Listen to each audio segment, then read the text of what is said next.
we have this, and then after this I have a players council meeting to basically go over the expectation and ask for the leadership of those guys to make sure we don't have any distractions this week. I want them to enjoy their time here, you know, without causing any distractions to take away from the experience. And then after that, we'll have a team meeting and go over those same rules with those guys. And then I had something on my schedule that I thought was a presidential reception tonight, but I actually just found out it was my wife. She made plans for us, and it was a way to get it on the schedule, and I would do it. So, so we're going to something as a family. How have the preparations been so far, James, practices? It's been good. You know, I love the period, what we call the program development period, the first 7 days, which really have nothing to do with Boston College. It's like another spring ball. You know, get everybody involved, good on good, get the young guys some work, you know, do some fundamental stuff, things like that, have some fun. So that was really good. And then we got a head start on Boston College, which is important because they're unconventional on offense. With a scrambling quarterback, multiple formations and personnel groups, heavy tight end, bunch of offensive lineman sets, try to out leverage you, try to outflank you, try to outnumber you. And then on defense, they blitz and do a lot more than our defense does. You're going to get a lot of different looks and get a lot of different pressures. We know this defensive coordinator, I've known him for a long time.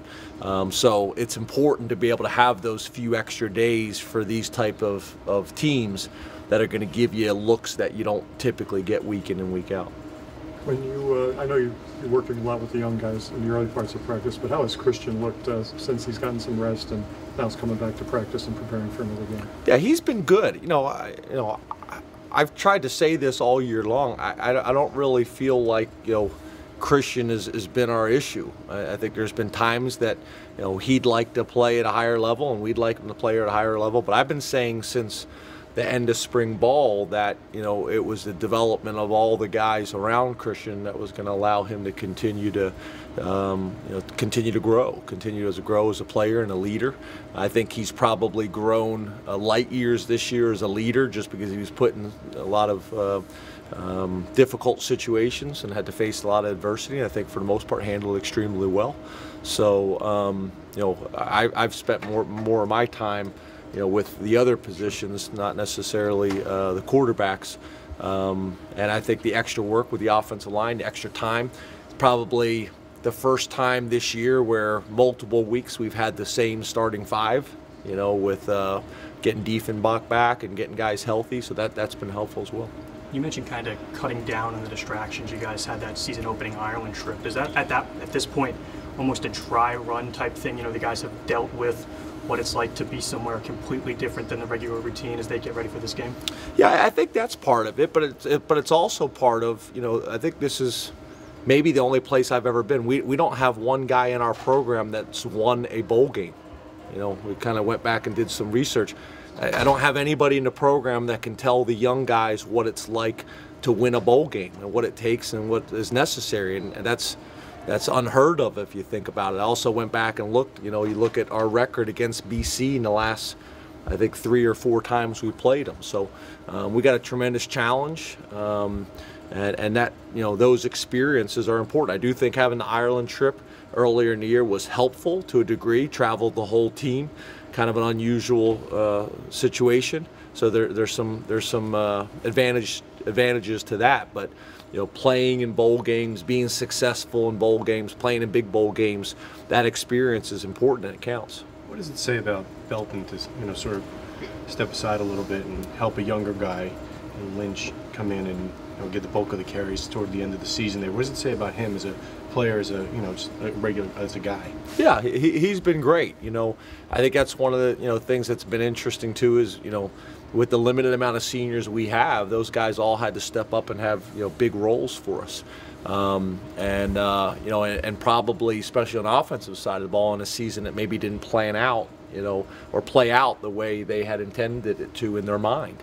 I've been pleased with those guys. I really have across the board.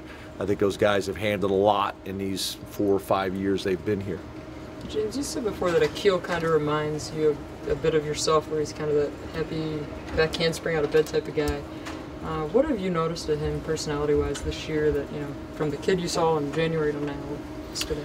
Well, I think, he was a guy all off-season, all summer, that was kind of on a mission, was working hard. But it was interesting because he had two seniors that had played a lot of football in front of him. And although he worked really hard and prepared to be ready, he also kind of understood he had to kind of wait his turn. And when the opportunity came, he would be ready. I could tell by that, with his preparation and things like that. So, I've been pleased with him. I've gotten to know him better and better.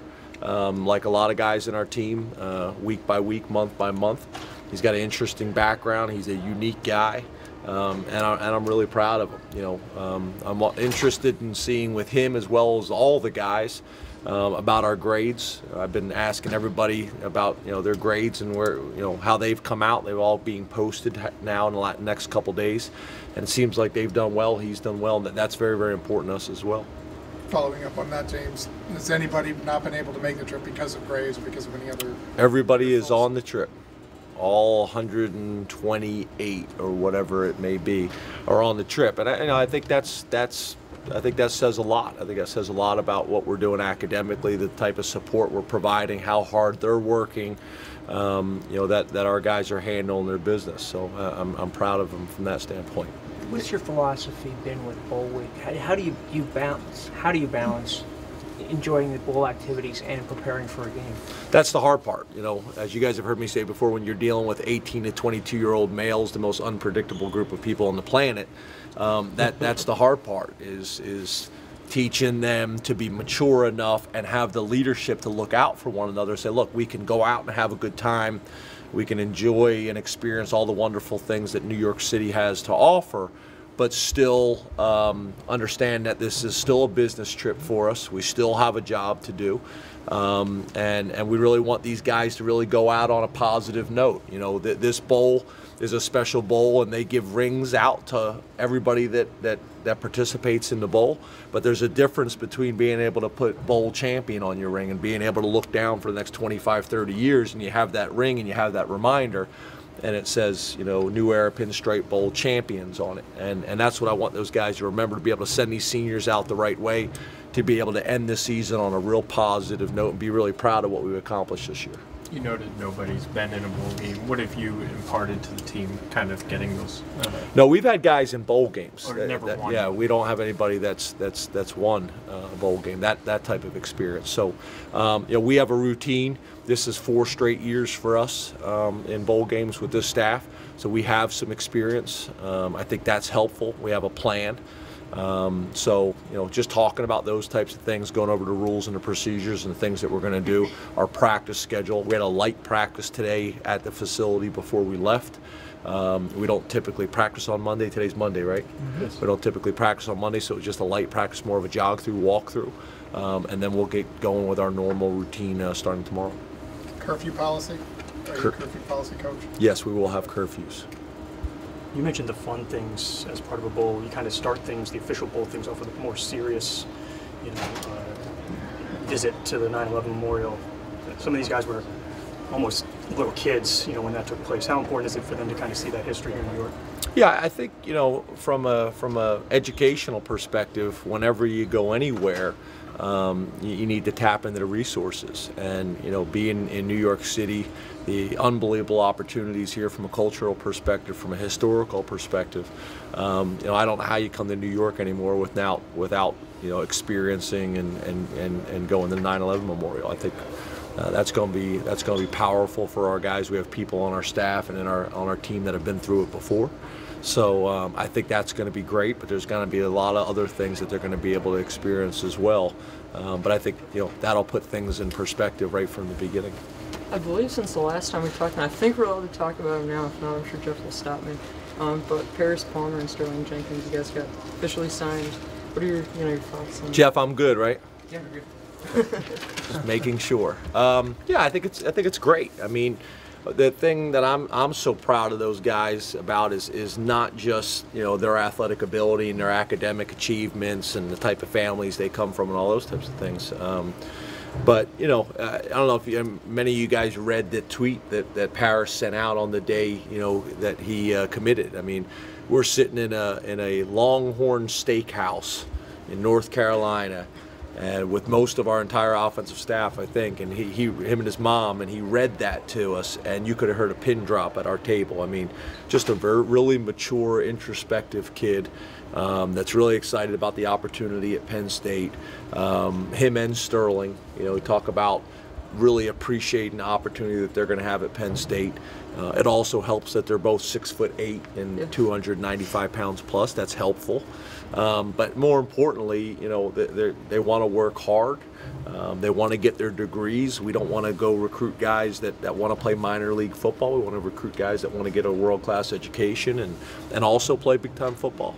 And those two guys kind of understand that. And, I think kind of knowing their backgrounds and where they're from and their family situations and their educational experiences, they couldn't be more excited about being here. And we're fired up about having them. Will they be the only two early enrollees, James?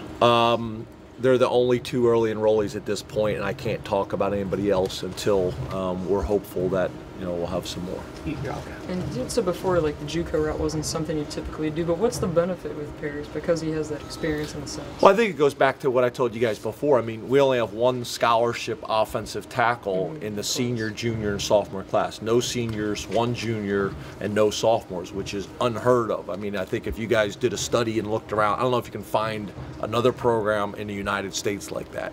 So, for us, we can go out and recruit 5 really good players at that position, but as you guys know, we've talked about before, to think you're going to be able to come in and play as a true freshman in the Big Ten on the offensive line is challenging. So finding the right kid that fits athletically, academically, socially, the whole package for Penn State. We were fortunate. We were able to go find a guy that not only was the #1 junior college offensive tackle in the country, but also had the other makeup that's important to us as well. So that hopefully will buy us some time to allow some of those young guys to continue to develop, because typically you shouldn't play in a big-time program on the offensive line until your redshirt sophomore year. How about one more, folks? Well, how did you guys go about finding Paris? Because he's kind of, not from your region, but you guys, like you said, you'll recruit anywhere. And well, he's from Scranton. Well, originally, yeah. Yeah, I mean, we've known about him for a while. Ricky Ronnie has Scranton, that area. I've known Mark Duda for 20 years. Okay. Coach Pardini's done a great job as well as offensive line coach and recruiting coordinator.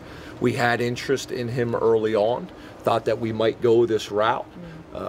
He committed to another institution early. We thought it may be over. It wasn't. We just kind of kept plugging away at it, and fortunately, once he came on our campus, he saw how special the place is, and that's really what sold it. We had very little to do with it, to be honest with you. He got on campus, he got around our players, he got around the community, he felt welcomed.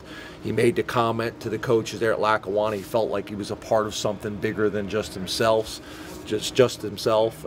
Felt very welcomed and comfortable there. Felt like home. Felt like family. And Penn State sold Paris. So we're excited to have him. Thanks, Coach. Thanks, James. Thanks.